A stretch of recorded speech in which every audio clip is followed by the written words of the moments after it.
everybody's enjoying their lunch, I'm going to call up our speaker for the day, Andy Ullman, who is the past president of the River City Rotary Club.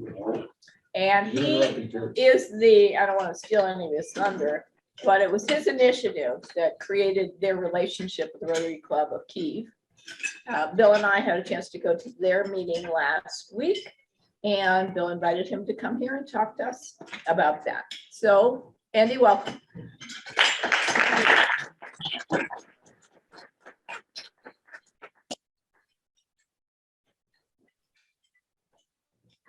Well, thanks for inviting me. Also wanted to say thank you for contributing to our efforts to work with our Rotarian friends from Kyiv. So I was going to talk about actually two things. It's kind of a two-part presentation. We're going to talk a bit about how we got to know the Rotarians in Kyiv, because we've actually been meeting with them for 18 months, off and on. We've been having meetings. We've had a couple holiday parties, all that. So it's not like we suddenly this thing in Ukraine happened and we started emailing to figure out who we could work with. We actually were talking with them in the lead up to the conflict, kind of asking them what they thought, did they think it was going to happen. We were in regular contact as well, including in a couple of our meetings. So I was going to talk a little bit about how our relationship started, kind of a little bit about the joint meetings and activities over the past 18 months, like what have we been doing to kind of build our relationship with them. How we were benefiting before this whole conflict, and then kind of how we transitioned quickly from having joint meetings and just kind of being a fun interaction, maybe looking at some projects, to actually providing some pretty rapid assistance to their efforts in Ukraine. So this actually all started from another crisis, which was COVID. So we started having our meetings on Zoom, and nobody wants to just be on Zoom with the same people every week. So we're like, okay, what can we do that's going to make it interesting? Let's find some clubs abroad that we can meet with. We can start learning about them, and hopefully keep our members engaged. So I actually started looking through the Rotary directory, looking for clubs that were meeting at the same time as us that would be able to interact with us in English. And so I ended up finding a club in the Netherlands, in Amsterdam, one in Norway, one in Nigeria, one in Ukraine. So I reached out, tried to get in touch with people from those clubs, proposed having a meeting. I proposed a topic of, hey, let's talk about how we're dealing with the pandemic, not just, a general meeting. How is it affecting our meetings? How is it affecting our projects? Just to give a little agenda. And so we heard back from two of them, which was one in Amsterdam and one in Kyiv, Ukraine. And so we kind of went on from there. So as far as the Kyiv club, we had an initial meeting, and this was, I believe, in November of 2020. That was our first actual meeting.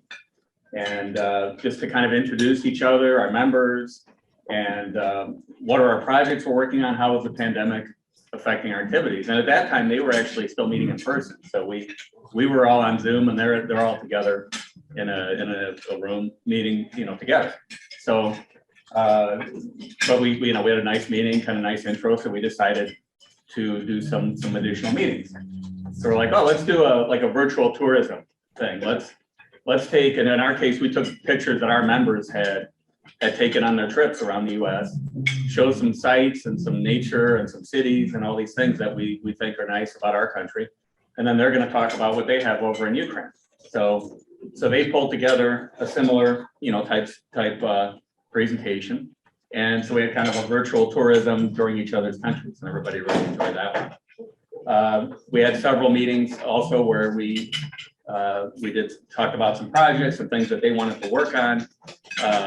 They had one that was like a finance type game that they were using to play with high school kids, trying to teach them how to manage money, and they had basically deployed this among many thousands of students and educated them on managing their own personal finances. And they had some other projects that they were working on as well. So we were kind of trying to think of ways maybe we could work with them on some other projects. The cool thing that we got together with all this, that I think everybody really enjoyed, was we started in 2020 Zoom holiday parties. So for the first one, we got the Kyiv Club, and then we got a Rotarian from Bogota, Colombia that we were working with on another potential project. And we got our members, and we got together. Everybody put together presentations about their holiday traditions. And so it was, it was pretty detailed from their side as far as, food and the religious traditions and some of what the families do together and all that. And then we had pictures again from, our own members, their own photos and everything about what they're doing, including we had, talked about Hanukkah, we talked about Christmas and a little bit about New Year's. So that was pretty nice. And then we repeated that again last year. This time we got a club in Quito, Ecuador, which I've been in touch with for a number of years. And then we got a kind of a really interesting thing. We got some holiday songs that were performed by kids in Dago, Kenya. And that's actually through a Rotarian from Naperville. I don't know if anybody has heard Brett Weiss. He's got a foundation where they provide scholarships for kids to go to high school in Kenya. So I talked about maybe getting some Rotarians. He's like, let's just get the kids to do something. So he actually sent them some YouTube videos of Christmas songs and holiday songs, and they did like the whole put on little uniforms and did this kind of dance and singing and everything. It was super nice, to have that along with, again, about some presentations about holiday traditions in these other places. So it was kind of nice, all these different things, but building the relationship with them, building a little bit of friendship. Here's just a little picture of one of our, actually from our 2020 party. So we had, our own members. We had this guy, Wally, he's from Colombia, from Bogota. We've got several of the Kyiv Rotarians. We had some of our members, and we had all the PowerPoint stuff. I don't have that on here. And the other interesting thing, the first year was one of actually the president of the Rotary Club. She went to the center of Kyiv and basically live streamed this is what we have going on with all the nice lights and everything all set up there for the holidays. So that was pretty cool. And kind of interesting thing. She's the one actually that I guess you guys didn't come to our meeting on this past Tuesday, but she's still the president of the Rotary Club. And now instead of showing all this, she's busy trying to get stuff to people who are in conflict zones around Kyiv. All the Rotary people are actually still in Kyiv. So as far as the joint meetings before all this conflict started, I mean, we had a really good, I think, cultural exchange. I mean, I've traveled a lot, but I still didn't know much about Ukraine. So we really learned a lot about each other and, the countries, the cultures. We spent a good amount of time talking about potential projects. They had a lot of good ideas. They were especially good at leveraging technology on some of their projects. They would have an idea of maybe a training program, and they would build like a phone app for it or something, not just something simple. They had a lot of technology capabilities, so they were able to do that. And then there was just fun and friendship, just kind of keeping in touch and I can't say that anybody from our club was like close friends with them or anything, but it was a nice, we all knew each other when we get together and talk again. So that was kind of the fun part. Then we got to the not so fun part, which was the invasion of Ukraine. And we actually were in touch with them in the several weeks leading up to that, because we were asking them. We actually had Oksana, who's their president.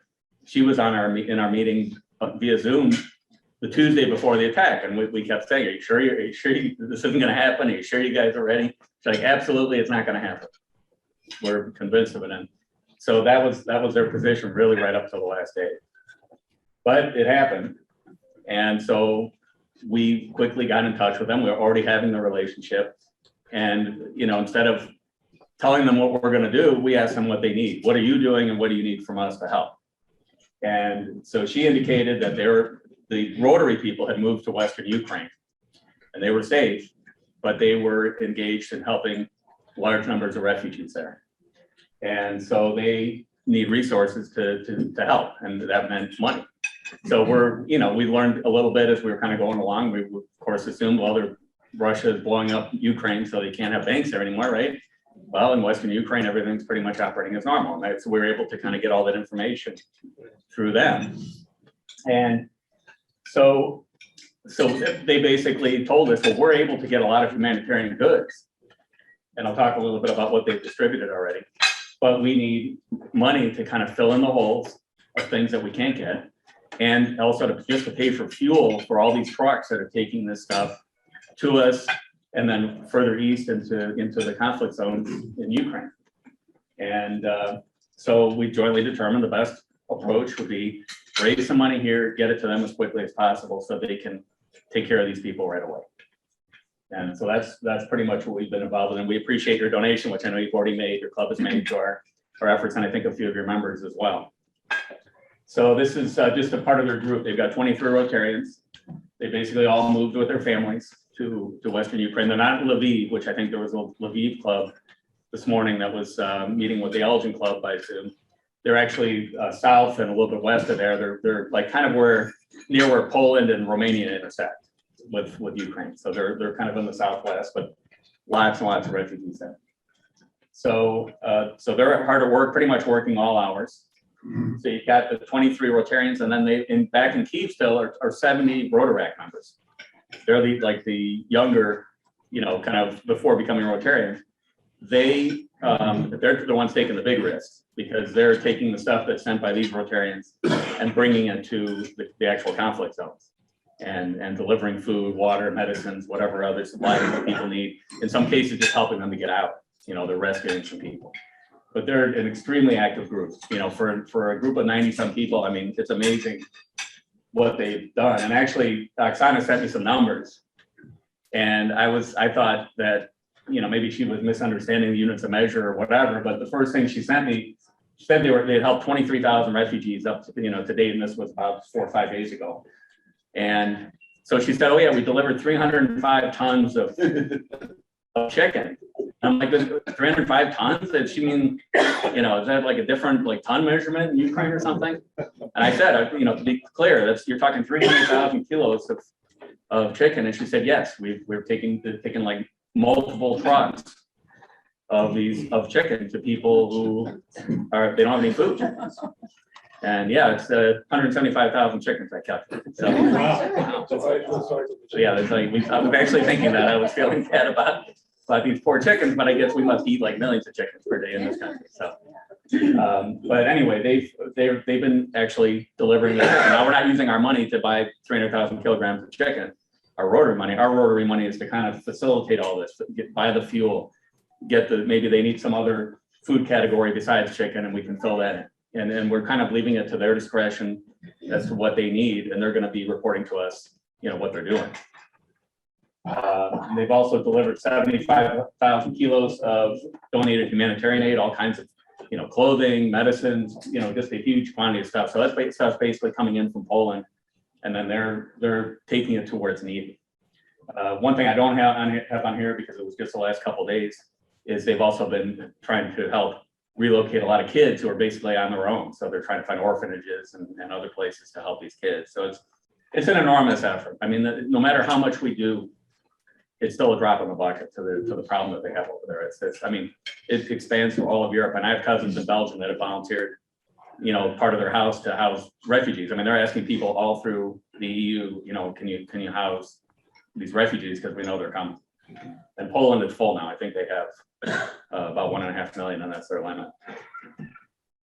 So they've also been evacuating. This says evacuation of over 500 people. I think they're up to 700 now, where as they're delivering food and other supplies, they're finding people that they have to get out. Maybe they have a health problem, or maybe they just want to leave or whatever. And so they're in the same vehicles that they're bringing the food. They're taking the people out, helping them perhaps to Western Ukraine or wherever they need to go.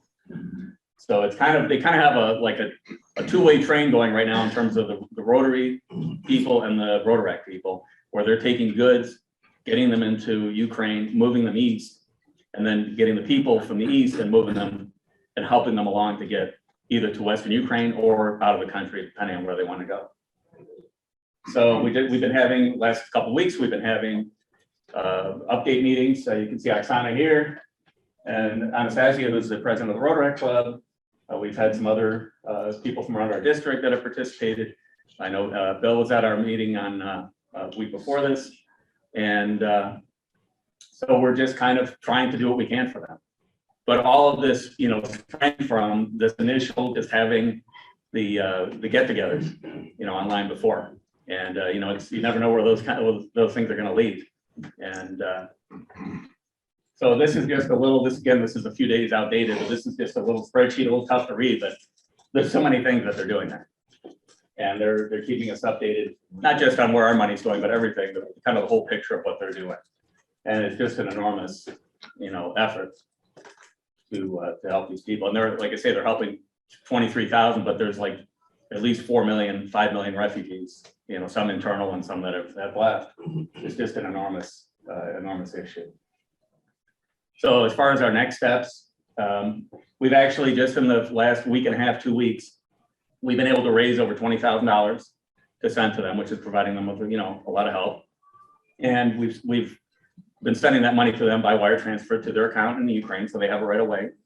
Up to now, there's no problem with the banks. We continue monitoring the situation, but so far it's been very clean. We started with a small wire, and then we kind of gradually increased, and everything's flowing well. And this is a long-term crisis, so we're not just in the process of collecting money for a week or two, and then we're going to say good luck to you, and hope everything turns out okay. I mean, we have to keep going as long as people are willing to help, and as long as there's, they have the need there. So it's a long-term effort, really, for us and for them. And so we're still looking around for additional financial support from Rotarians and non-Rotarians. We're starting to get more non-Rotarians. I know one of our members, he's a financial advisor. One just last night was talking with him, and one of his clients contributed $1,000. So I mean, it's people are helping. Any questions? Yes. Do you have any connectivity between any clubs in Poland? You're right next door to them, and I know the Polish people have been so gracious in taking so many people. And my wife was born and raised in Poland. Right. I just want to ask you. My brother-in-law still lives there. We have a little bit of connections with a club in Warsaw, but Right. we need to have something more east over Like to Krakow, Ukraine. maybe. Yeah. And maybe it could possibly help, and especially with the distribution of the goods and the food. We actually have been looking more through Hungary. One of a Rotarian that I know who's from the New York City area, he's past district governor. Yeah. He's from Budapest. He's friends with the district governor there. He was on our first private project or fundraising meeting a couple weeks ago. He joined us by Zoom, and he's ready to help us if we need to do something from that area. I mean, we would like to have more contacts in Poland. We don't. Oksana has assured me that if we need it, they have contacts in Poland, but we haven't had to use them yet. But no, we're already thinking about contingency plans, because if the conflict gets worse, we may not be able to continue sending money to Ukraine. So when you said you initiated the relationship with them and you were on Zoom and they were all meeting in person, Right. was the COVID pandemic not as heightened there as it was here? Or did they Initially, it was not. It was not, Yeah. okay. So it's, and then there was a point where they were meeting on Zoom and we were in person, and, it's just been, in Latin America, I've noticed they've been on Zoom like the whole time. Uh-huh. Like the clubs in Ecuador, I still don't think they're meeting in person. And so, yeah, but the Ukraine club, they were kind of off on that. Have you guys thought about using Venmo or some sort of other cloud-based banking? to We have, transfer and they're not money? available there. Oh, So we, like, PayPal is not functioning there, they at this point. Our most reliable means is to send directly to their bank account in Ukraine, and actually it goes through an intermediary bank in New York. We can trace it along the way if we need to.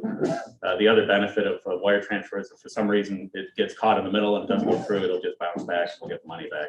Whereas PayPal, who knows? yeah, right. It just goes. Are they partnering with Rotarians in the area that they've relocated to, or Rotarians in the district, or anybody else? Because it's just amazing. They haven't said anything about it. I don't know that there are, the area they're in, I'm not sure. Kyiv, Rotary, he told us this past Tuesday, and getting Andy way out, we're not Red Cross. The president of the Rotary Club of Northeast Chicagoland Passport, Ellen Young, has been in contact with, actually this morning, with Peace Corps and with Rotary International, trying to find a way to funnel money to 1,000 Peace Corps volunteers that are in the area, that are probably, they might be still in the country, or they might be in surrounding countries. And she put a question when she called me, how can we transfer the money? I'm not a banker. Well, I'm not either, but I mean, just as part of my business, I have to do some of that. And, we haven't had any problem transferring to the club's fund in Ukraine. That's that much I know. If the volunteers that you're talking about, if they don't have an established banking relationship with Ukraine, probably not going to be any ways to do that because PayPal and Venmo and all those are not working to get money in. And a lot of people actually are complaining they're having trouble getting money to their families there because they're not going to send a wire transfer. They want to do it the other way. But you could probably arrange with an organization that's in Ukraine that has an account maybe to receive the funds and just pass them along, as long as you have to, you obviously really trust them that they're going to do the right thing. But that might be a route if you want to get the funds into Ukraine. If it's to Poland, probably find a Rotary club in Poland that can help funnel the money. District. Or district, yeah. So since a lot of the funds that you're raising are going to help transport goods into the country, gas prices got to be crazy ridiculous there. Correct. You have any idea how much, like, on a dollar basis gas is going for? I don't know. I don't think, I think she mentioned it in our last meeting, what she gave us the price in their local currency, and I didn't do the, kind of in my mind, the conversions. I'm not exactly sure what they're paying. Huh? It's like $9. It might be that, well, that's how much it is in a lot of Western Europe, so I wouldn't be surprised, so, Holy cats. but yeah, it's pretty pricey stuff. Andy, Oksana and her other club members and their families, where are they living? Are they living in a dorm? I think they're in some sort of dorm or temporary shelter. They might be, some of them staying with just a local population. A lot of people there are helping each other out and just letting, even in Poland, just letting people stay at their house for indefinite. So, but I haven't asked that question. I don't know exactly. The questions? All right, any questions on the Zoom? I want to say one thing. I thought it was an interesting, I wasn't at the meeting this morning, the leave Right. meeting. But I talked to Lyle, who was at the meeting, and he commented that somebody at that meeting asked about refugees. Yeah. And will the United States be accepting refugees, or would people be coming over? And the person from the Rotary Club of Leave said that Europe is a very tight-knit country, and it's not anticipated that people would be coming here, any refugees would be coming to the United States. Why should they come here? I mean, They would be EU is staying- like 32 countries. Yeah, They've already been given permission to live and work in any EU country for 3 years. yeah. So, I can't imagine why many would want to come here. And then, as I mentioned, all the way to Belgium, they're, and the UK, they're asking people if they're willing to house. Yeah, early on, I think it was one of the first initial questions that the district got was, are we gonna be getting refugees in here? And Yeah. I don't think that's gonna happen. No, we're still trying to absorb the refugees from Afghanistan. Past District Governor Lyle posted a link to the recording of this morning's meeting. I saw it, I don't remember if it was on Facebook, if it was a direct email On from, Facebook. but there is a recording of this morning's meeting. Okay. You had a question as well? Yeah, I just wanted to add that I'm talking to some friends in Italy, and they have been receiving Ukrainian refugees, especially women and children over in Italy. And they all come in with the mindset that it's going to be temporary. Right. So their goal is to go back to the Ukraine as soon as the situation. That's what it says. Yeah, so, yeah. So I just want to echo what was said before. I don't think there will see many people there. No, not here, but even if they end up staying 3 years, I mean, it's gonna be more comfortable in the EU. I mean, it's just a more familiar environment. Not a question, but more of a comment on this. I don't know if anyone has Netflix, but Netflix is gonna pick up or start showing the president's sitcom. He had it for 3 years over there, and they're gonna start running them again. So if you want to see Zelensky, how he started out on his comedy show, Netflix will start running those again. So. All right, that's interesting. It's interesting. Yeah. So any other questions for Andy? Yeah, I have a question, and that is, the Rotary Foundation announced that they were going to be trying to fast track some global grants for the Ukraine. And I'm wondering, Alex, whether you've had any conversations touching on whether this club or others that they know of are going to be trying to get something done to take advantage of the World Funds match that potentially could be available. Randy, are you asking Andy that question? Yes, that's what I meant, Andy, right. We haven't thought about it because we have this existing relationship, and our priority, we understand that there's other efforts ongoing, but our priority is to help immediately. And even No, if no, it's I a- understand. No, this is specifically for clubs that are over there to apply for a global grant. So I just wondered whether that had come up at all. Information to Oksana. They have not heard anything from anybody in Rotary International so far, at least their group. I don't know about the district, I don't know about other clubs, but they have not, as far as I know, heard anything from Rotary International, only from our club. I think a few other Rotary clubs have provided some assistance, and some individuals from the US, but that's pretty much it so far. I mean, obviously, if you have more information, I'd be happy to forward it on. I mean, we want to help them as much as we can, and then of course providing them with information on other ways they can get help. Okay, thank you. All right, any last questions? Well, Andy, thank you very much. Thank you for having me.